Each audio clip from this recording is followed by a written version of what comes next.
ketahui oleh anak Bani Israil, sesungguhnya Bani Israil lama dakhalu ketika masuk di akan hancuran ke suatu tempat padang yang panas, waruziku dan dirizkikan siapa Bani Israil al-manna dengan bulu, wasalwa dan madu, wakhtaro dan memilih siapa Allah Ta'ala lahum bagi mereka rizqan akan rezeki, razaqahum iyyahu yang dirizkikan kepada Bani Israil.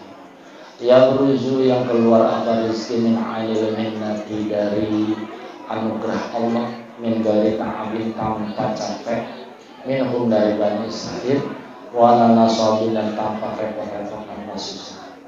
Para jahat maka kembali apa nusuhu nafsunya Bani Israil al-kasyifatu yang keras, liwujudi al-fil ibadah karena banyaknya ribuan sesembahan, karena banyaknya ribuan Tuhan, walau gaibah dan hilang atau tidak ada ansyuhudi tanbirillah dari menyaksikan aturan Allah Ta'ala, ila tolabin makan yaqtarun, ila tolabin untuk meminta segala sesuatu kalau yang ada sama Bani Israil itu yang tadunahu terbiasa dengan Tuhan. Jadi sekarang bab membahas tentang kebiasaan Bani Israil. Bani Israel datang ke suatu tempat, di situ dikasih rezeki Allah, burung dan madu. Dan enaknya rezeki itu nggak perlu capek-capek, nggak perlu susah nyari, udah dikasih. Udah benar-benar begitu. Karena hatinya yang keras, karena al-fil ibadah. Di sini diceritakan karena banyaknya Tuhan. Bayangkan ibadah di sini maksudnya al-fil ibadah itu banyak sesembahan. Sesembahan kalau zaman dulu berhala. Kalau zaman sekarang sembahannya bukan berhala. Sembahan zaman sekarang itu adalah hal-hal yang kita jadikan sandaran buat kita, itulah sembahan kita.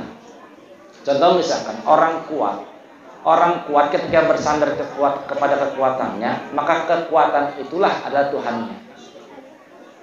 Orang yang pintar, terus dia bersandar kepada kepintarannya, maka Tuhannya adalah kepintaran.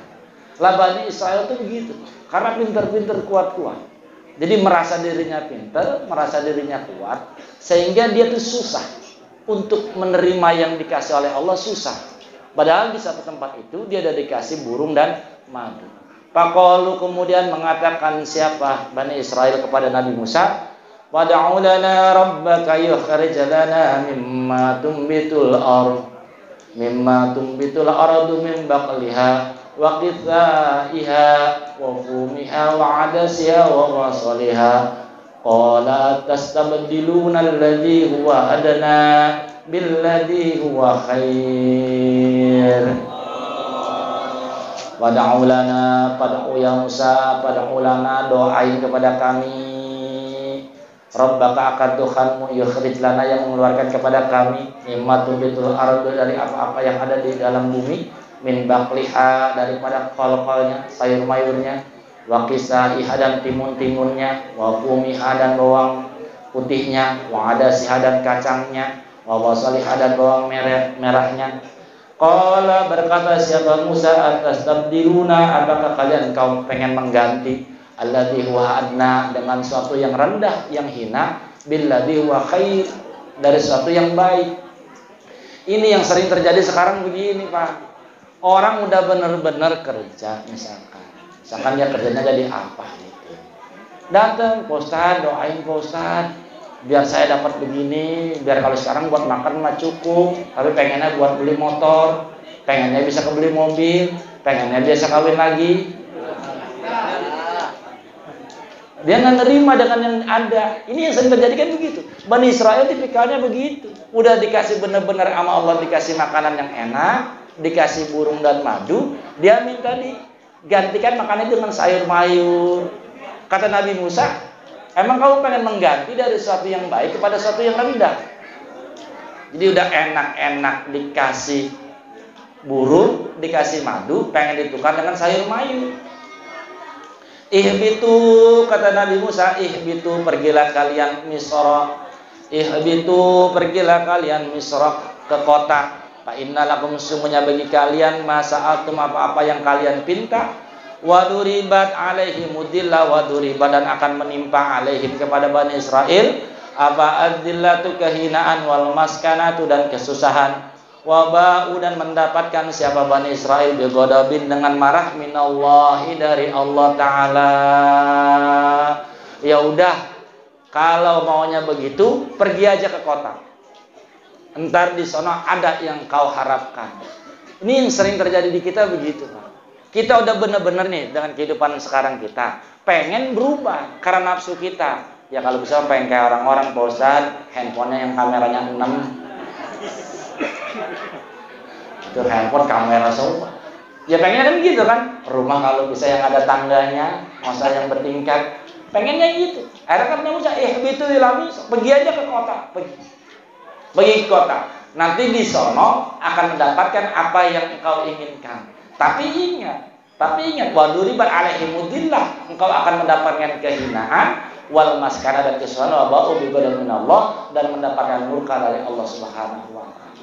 Makanya para wali itu nggak mau meminta ke Allah untuk merubah keadaan, nggak mau. Sekali lagi, nggak mau para wali meminta untuk merubah keadaan, nggak mau. Saya sering cerita di Pajadah itu mau acara besar gitu ya. Itu akan sedikit pun nggak pernah minta ke Allah biar nggak hujan. Sampai pesantren itu di awal-awal nggak pernah akan minta, ya Allah luaskan pesantren, itu nggak pernah. Jadi kalau hujan ya hujan saja. Lah kalau kita kan wali bukan, syekh bukan, pengennya acaranya bagus, ya kan? Nggak hujan, acara lagi malam mantep, acaranya cerah, udah orgasnya, Kalau wali yang gitu, Pak. Kalau wali ya hujan saja. Wali itu dari susah, nggak mau minta ke Allah biar lapang, nggak mau. Kenapa? Karena wali paham Allah itu al-qabid, Allah juga al-basit. Jadi ketika susah, Allah menunjukkan kepada dia biqabdihi, dengan sifat qabidnya. Ketika lapang, dia paham Allah menunjukkan kepada dia kepada basit, maha lapangnya. Sehingga ya udah biasa saja. Makanya syuhud yang penting adalah menyaksikan bahwa semuanya itu adalah pemberian Gusti Allah. Intinya di situ, bukan bagaimana keadaannya berubah. Wadzalika, yang demikian itu li'annahum, karena sungguhnya Bani Israel itu taraku, meninggalkan siapa Bani Israel, segala suatu ikhtara, yang memilih siapa Allah lahum, bagi mereka. Yang demikian itu karena Bani Israel tidak mau menerima segala sesuatu yang dipilihkan oleh Allah. Jadi yang sekarang kita punya, yang sekarang kita hadapi, yang ada di dalam kehidupan kita, itu semua pilihan Allah. Terima. Mau jelek, mau bawel, mau cerewet, ini misalkan, kalau ada yang begitu, tetap aja itu pilihan Allah. Itu yang terbaik. Udah nikmatin aja. Ya nikmatin aja begitu. Karena pilihan Allah. Mimma yaliku lamma ikhtaruhu li anfusihim. Mimma segala sesuatu yaliku, yang layak. Lima, akan segala sesuatu ikhtaruhu, yang mereka pilih, akan li anfusihim, buat diri mereka sendiri. Baqilalahu, maka dikatakan kepada mereka, ala tariqit taubih, untuk menjelekkan sifat mereka, lahum, kepada mereka. Jadi yang dipilihkan sama Allah itu udah pasti yang terbaik, udah paling pas, Pak. Paling pas. Apapun bentuknya yang ada di depan kita itu yang paling pas buat kita. Nggak usah bahasanya munazaah, membangkang, nggak usah begini-begini, benar. Para wali itu begitu. Sampai Sahabat Abbas itu ketika sakit, itu muridnya kan doain. Sahabat Abbas itu ketika doa nama muridnya, asallahu yusbika ya Syekh, semoga Allah menyembuhkan engkau. Itu Sahabat Abbas diam aja, nggak respon, nggak amin, nggak senang. Sampai 3 kali dia doakan sembuh, itu diam aja. Akhirnya muridnya tanya, kok engkau didoakan sembuh diam aja? Apa kata Sahabat Abbas? Emang menurut engkau selamat itu harus dalam bentuk sehat? Nih sakit-sakit. Apakah menurut kita afiah itu bentuknya sehat? Kalau afiah bentuknya sehat, Sayyidina Umar itu maktul. Sayyidina Umar, Sayyidina Utsman, Sayyidina Ali itu maktul. Maktul itu artinya matinya terbunuh. Lah kita orang baru sakit korengan aja dibilang kualat. Iya kan? Makanya ya macam-macam lomba buah, rasain bisulai.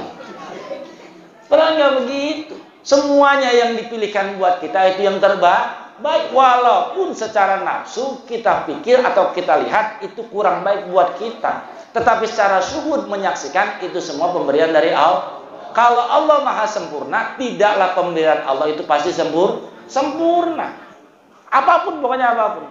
Apalagi banyak duit. Kalau banyak duit ya amin loh. Apalagi susah duit. Gak enak sama Ustaz, amin juga dah. Apalagi sehat. Kalau lagi sakit ya sama saja. Sehat, sakit itu semua dari Allah. Jadi benar-benar nggak minta. Makanya dikatakan atas tabdiluna, apakah kalian mau mengganti alladzi huwa adna dengan sesuatu yang rendah billadzi huwa khair, dari sesuatu yang baik. Jadi khair itu maksudnya baik. Baik itu begini Pak, ketika kita punya sepeda, ketika kita mobil misalkan, ketika kita punya mobil, itu kita pandang pemberian dari Allah, itu khair, itu baik. Jangan minta ganti sepeda, jangan. Ya benar ya. Kalau udah punya mobil itu baik, jangan minta ganti sepeda. Karena apa? Karena kalau kita memandang mobil pemberian Allah, itu jauh lebih hebat buat kita. Makanya nih Akang nih cerita kalau ada orang pengusaha. Nih pengusaha. Terus misalkan jatuh dia dari usaha dia. Misalkan dia usaha apa gitu, terus jatuh. Maka nggak disuruh orang itu berubah. Maksudnya berubah itu dengan usaha yang berbeda atau berubah dari pengusaha jadi karyawan, enggak. Tetap aja di situ. Kenapa? Karena jatuhnya dia tetap dalam skenario Allah. Kalau dia syuhud memandang itu pemberian Allah, insya Allah akan bangkit. Insya Allah akan bangkit lagi. Udah benar-benar usaha yang gede, yang ratusan juta, pindah jadi tukang gorengan. Tukang gorengan dapat duit. Makanya jangan udah di situ aja. Walaupun kondisinya gimana, kita pandang itu pemberian Allah. Jangan kita minta tukar. Karena kalau tukar diampusina untuk kepentingan nafsu kita. Wadahiru tafsir, maka tafsir johirnya atas tabdiluna, apakah kalian mau menukar atau akan timun wal basal dan bawang wal adas dan kacang bil manni dengan burung wasalwa dan madu. Maksudnya apakah engkau madu yang udah selama ini diberikan oleh Allah dan madu yang udah diberikan oleh Allah itu pengen ditukar dengan sayur-sayuran? Walaysa nau'ani, walaysa dan tidaklah apa nau'ani yang demikian itu, bentuk sayur-sayur dan burung dan madu itu sawaun fil lidzat, sama dalam kelezatan, wala fi syukutil masyqah, dan tidak dalam kesusahan kerepotan mencarinya. Jadi kalau burung, kalau madu dalam hal ini nggak perlu repot-repot. Ngapain makai minta sayur mayur yang repot-repot? Wasirul i'tibar, tapi rahasia i'tibar atas tabdiluna, apa kalian akan mengganti muradakum, akan keinginan kalian li anfusikum buat diri kalian, bi muradillahi lakum, dengan keinginan Allah buat kalian. Jadi gini Pak, kita kerja keinginan kita. Sekarang kita pengusaha, itu keinginan yang sudah diterapkan Allah buat kita. Kalau kita ngotot pengen kerja, namanya kita pengen mengganti apa yang sudah Allah berikan ke kita dengan keinginan kita. Paham gak maksudnya nih? Misalkan yang jadi karyawan, makanya di hikam itu ada bahasa begini. Kalau orang Pak mau zikir, jadi apapun dia pasti zikir. Tapi kalau orang nih lagi karyawan, misalkan jadi karyawan, Pak Ustadz saya mau berhenti aja, saya pengen zikir aja Pak Ustadz lah, enak, saya udah malas kerja, capek kerja, pengen zikir aja. Yang begitu biasanya pas berhenti kerja tetap nggak zikir. Ini banyak yang ngomong begitu, yang kesini bukan sekali dua kali, banyak yang begitu. Pak Ustadz saya dari sono kerjanya kan jauh, saya pengen deketin ke saung Pak Ustadz. Biar apa? Biar bisa ngaji, biar bisa zikir. Pindah tuh dari yang jauh, pindah dekat sama saung. Udah dekat sama saung, nongol aja enggak. Beda Pak, kalau dia mau bener Pak, dia mau zikir Pak, dimanapun tempatnya tetap zikir. Nih ada nih, Pak Haji Pedi mana Pak Haji Pedi? Pak Haji Pedi. PNS Pak, zikir-zikir aja. Pas sudah pensiun, ya zikir tetap. Orang lagi PNS-nya zikir, pas pensiun juga zikir. Tapi yang nggak zikir, udah pensiun juga tetap nggak zikir. Karena apa? Karena bukan urusan keadaannya berubah. Zikir itu dengan tempat dimanapun, kondisi bagaimanapun tetap zikir. Karena dia pandang kerjanya dia, dimananya dia, itu semuanya adalah pemberian Allah. Pengen pindahnya dia, itu adalah nafsu. Bosar, ntar dan bosar kalau udah senggang-senggangan. Kalau sekarang masih jagain cucu, jadi nggak bisa ke sahur. Pas misalkan yang kedepannya cucunya udah nggak ada, bosar cucu saya sih udah nggak ada. Cuma sekarang saya udah lihat engkong. Kan gitu kan? Karena apa? Karena tada apa? Jadi orang yang sudah istiqomah pengen ngaji saja. Ustaz saya yang ngaji, kenapa? Hari ini ada yang meninggal malam ini. Ya terus minggu depan apa nggak ada yang meninggal lagi? Apa minggu depan nggak ada yang kondangan? Apa nggak ada acara? Pasti ada. Karena alasan itu tada itu saling mengundang. Jadi kalau malam ini kita nggak ngaji, kita nggak zikir, buat malam minggu ke depan ada lagi alasan yang bisa tidak menyebabkan kita nggak zikir dan nggak ngaji. Makanya terima saja, zikir saja, ngaji saja, dengan kondisi apapun, insya Allah bisa. Kalau niatnya pengen ngaji. Makanya kan suatu waktu pernah Sayyidina Ta'ila itu pengen, karena pas ketemu Syabal Abbas sangat cinta dengan gurunya Syabal Abbas dengan ilmu hakikat, sehingga dia pengen berhenti ilmu syariat. Jadi Sayyidina Ta'ila itu dalam ilmu syariat itu sangat hebat. Jadi bukannya paham dengan hakikat, syariatnya nggak paham. Dia sangat paham guru, karena guru besar. Jadi secara ilmu syariat pun guru besar, guru fikih gitu. Akhirnya pengen ngomong ke Syabal Abbas. Maksudnya dia pengen berhenti aja ngajar di umum, ngajar di syariat, dia pengen berhenti, pengen fokus bersama gurunya, pengen zikir aja, pengen menjalani ilmu tasawuf aja, nggak mau menjalani ilmu syariat. Pas sampai di sana, Syabal Abbas ngomong, tadi ada orang dari kampung ini cerita, dia kerja di KUA, pengen berhenti, katanya pengen di saung aja lah, biar bisa zikir, biar bisa dekat sama Allah. Saya bilang nggak usah, tetap aja kerja. Karena kalau emang Allah sudah jatahkan buat engkau, dapat pasti dapat. Mau jadi pengusaha, mau jadi polisi, mau jadi dokter, jadi apapun, kalau Allah sudah jatahkan orang itu dapat secara hakikat, pasti dapat hakikat, nggak perlu berhenti. Akhirnya kata Saudara Ibnu Athaillah langsung mikir-mikir, ini saya belum nanya, udah dikasih contoh begini. Akhirnya nggak jadi nanya. Akhirnya apa? Tetap.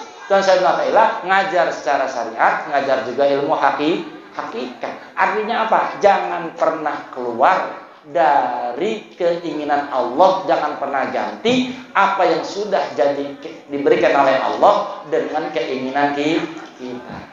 Jadi nafsu kita pengen apa, udah jangan. Kita ikut aja, pandang aja segala pemberian Allah itu baik. Atas tabdiluna, apakah kalian akan mengganti alladhi huwa adna dengan suatu yang rendah, adna rendah, wa huwa ma aradtumuhu, yaitu apa-apa yang kau inginin. Jadi keinginan kita itu rendah. Keinginan kita rendah, walaupun menurut kita baik itu rendah. Billadhi dengan suatu huwa, yaitu ladhi khair, baik. Apa yang dimaksud khair? Wa huwa, yaitu khair itu ma aradallahu lakum, apa yang dikehendaki Allah buat kalian. Jadi apa yang Allah berikan kepada kita pasti baik. Apa yang dimaui oleh nafsu kita pasti rendah. Makan dengan rendang, kalau kita pandang itu pemberian Allah, insya Allah baik. Tapi kalau makan dengan oncom, kita pandang itu nafsu kita, nggak enak. Bener ya? Ya biar contohnya pas. Masa pemberian Allah oncom? Jadi khair. Ihbitu, pergilah oleh kalian Misra, ke kota. Fa innama antum istahaitumuhu, maka engkau akan mendapatkan apa-apa yang kalian mau. La yaliku ayyakuna illa fil amsar, tidak layak Maksudnya semua itu ayyakuna untuk ada illa fil amsar kecuali di kota-kota. Wa huwa fisril i'tibar. Ihbitu pergilah engkau an sama'i tafwid dari langit tafwid. Tafwid itu menyerahkan segala urusan ke Allah. Jadi maksud sama ini tinggi, luhurnya derajat, luhurnya tinggi tafwid. Jadi gini Pak, kalau ada orang berusaha dengan dirinya, terus berhasil, itu tetap makom, tapi makomnya rendah. Tapi kalau tafwid itu makomnya tinggi. Makanya di sini bahasanya an sama'i tafwid dari langit tafwid. Tafwid itu menyerahkan segala urusan kepada Allah. Wa husnul ikhtiyar dan bagusnya pilihan, wa tadbir dan bagusnya aturan, minna dari kami kata Allah, lakum buat kalian ila ardi tadbir kepada rendahnya ngatur, wal ikhtiyar dan memilih, minkum dari kalian, li ampusikum buat diri kalian.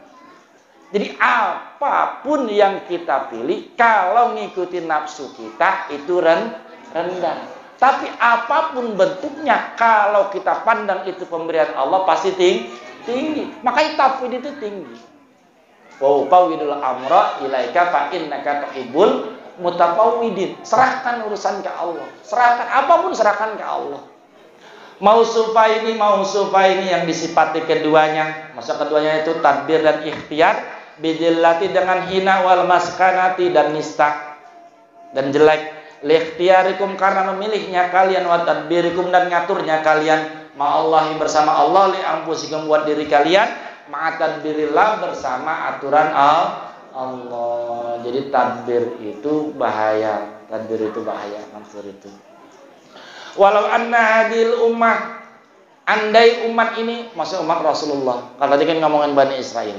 Kalau umat Muhammad, yal kainah, adapun ada siapa umat Nabi Muhammad, filtihi dalam padang pasir, dalam kerepotan, dalam kesusahan, lama qalat maqala Bani Israel, sebagaimana yang diomongin oleh omongannya Bani Israel, li syububi anwarihim karena terangnya cahaya-cahaya mereka, wa nubudi asrarihim dan tembusnya asrar atau rahasia-rahasia mereka.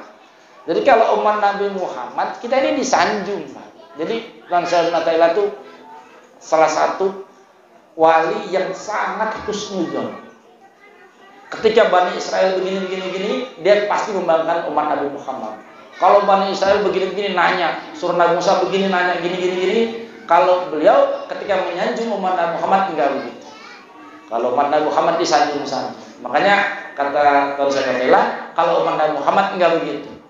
Ala tara tidaklah engkau melihat anna Bani Israel, sungguhnya Bani Israel fitidail amri dalam permulaan urusan, qalu mengatakan siapa Bani Israel li Musa alaihissalam kepada Nabi Musa alaihissalam, wa huwa maqala itu kana ada apa maqala itu sababun menjadi sebab altihilahun kesusahan buat mereka. Apa nanyanya ngomongnya, fadhhab anta wa rabbuka faqatila inna hauna qaidun. Ketika Bani Israel diajak perang sama Nabi Musa, pada ogah, pada bangkang, malah ngomong, padahal pergilah kau hai Musa, anta hai Musa wa rabbuka dan Tuhanmu, faqatilah dan berperang kalian berdua. Inna hauna qaidun, kami di sini aja duduk-duduk. Ini orang Bani Israel itu begitu, sering membangkang. Disuruh apa begini, dia malah nggak mau. Disuruh begini, dia malah begitu. Padahal kalau kita nurut saja Pak, nurut sama perintah guru, itu pasti enak. Makanya saya dari awal udah digambarkan itu oleh Tuan Guru begini. Sebaik-baik keadaan adalah ketika kita nurut kepada guru. Sekali lagi, sebaik-baiknya keadaan ketika nurut perintah guru. Seburuk-buruk keadaan adalah membangkang perintah guru. Sekarang saya tanya, yang pada repot, ayo, yang pada repot nih, yang susah, pertanyaan saya, nurut nggak perintah guru? Hitung aja salah satu, hitung satu-satu misalkan. Jadi hitung nih, misalkan repot nih. Kalau kalian lagi repot, langsung ngacak. Guru nyuruh begini kita udah lakukan belum? Guru nyuruh begini kita lakukan belum? Guru ngelarang ini kita lakukan apa enggak? Gitu aja. Perintah guru satu, zikir. Kita zikir apa enggak? Disuruh guru, zikirnya cing nyaah, cing seer nanti. Yang banyak. Jadi disuruh zikir yang seer ya. Yang banyak. Sekarang kita zikirnya banyak apa dikit? Seminggu sekali apa setiap hari?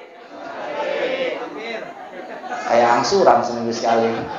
Disuruh yang setiap hari, setiap saat disuruh dikir. Yang kedua sakho. Ini kalau ini dijalanin pasti nggak bakalan repot, teman-teman guru. Yang kedua sakho. Disuruh sakho, disuruh dermawan. Kita dermawan apa enggak?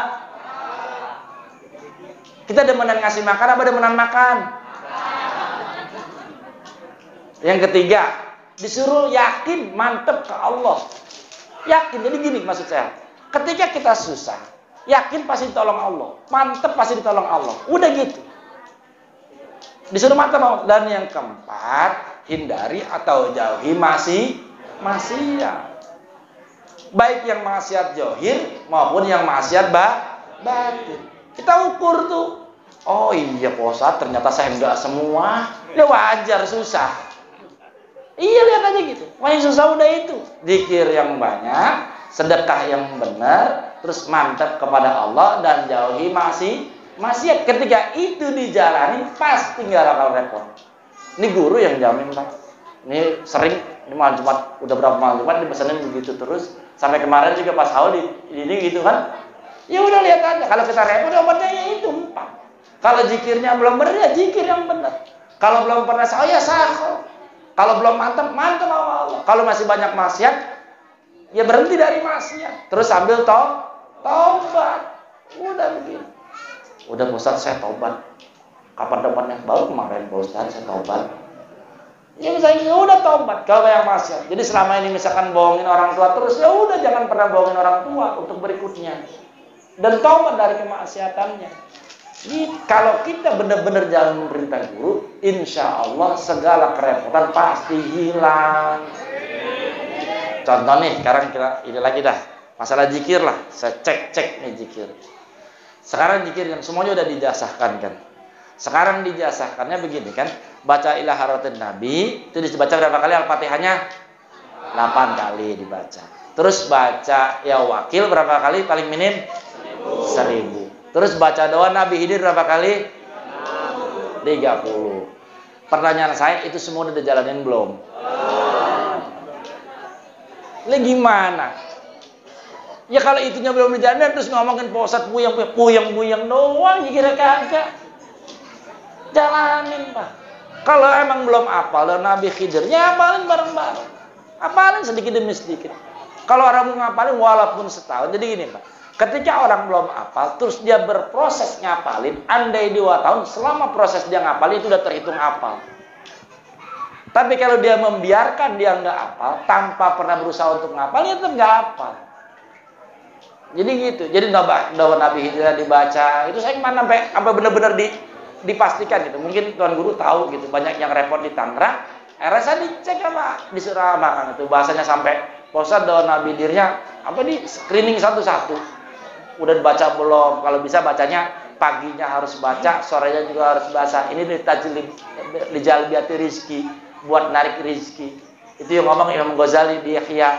Jadi siapa orang yang membaca doa Nabi Khidir pagi dan sore, maka pasti akan dimudahkan kepada dia rizkinya. Pagi dan sore. Misalkan pagi kita baca 3, sore kita baca 3. Tapi terus misalkan jatuhnya 30 sehari, ya harus 30. Baca doa Nabi Khidirnya dibaca. Ya kadang-kadang bacanya enggak, terus pengen puyeng, dikit puyeng. Ustadz suruh baca, Ustadz baca lah. Dalam kondisi bagaimanapun ya, makanya kadang-kadang di mobil nih Pak, kadang-kadang di mobil. Jadi di mobil ya kalau emang harus baca masih kurang ya saya baca. Karena bukan urusan banyak dikitnya, tapi urusan nurutnya. Ibarat tuh gitu, innamal murad wa ta'at wa sa'irul ibadah litasfiyatil qalbi. Jadi taat itu tergantung nurutnya. Poinnya adalah nurutnya. Lah ini Bani Israel itu kenapa repot? Karena sering membangkang perintah nabinya. Nabinya nyuruh perang dia nggak mau. Engkau aja yang pergi. Nabinya nyuruh sedekah dia nggak mau. Orang-orang kafir gitu. Wa idza qila ladzina amanu lil ladzina kafaru anfiqu mimma razaqakumullah qala alladziina kafaru lil ladziina amanu anut imumallahu biasa Allahu at'am. Ketika disuruh ngasih makan orang kafir ngomong, "Lah, kan ngasih makan mah Allah juga bisa. Tuhan kau bisa, ngapain nyuruh saya? Tuhanmu saja suruh ngasih makan." Itu omongan siapa?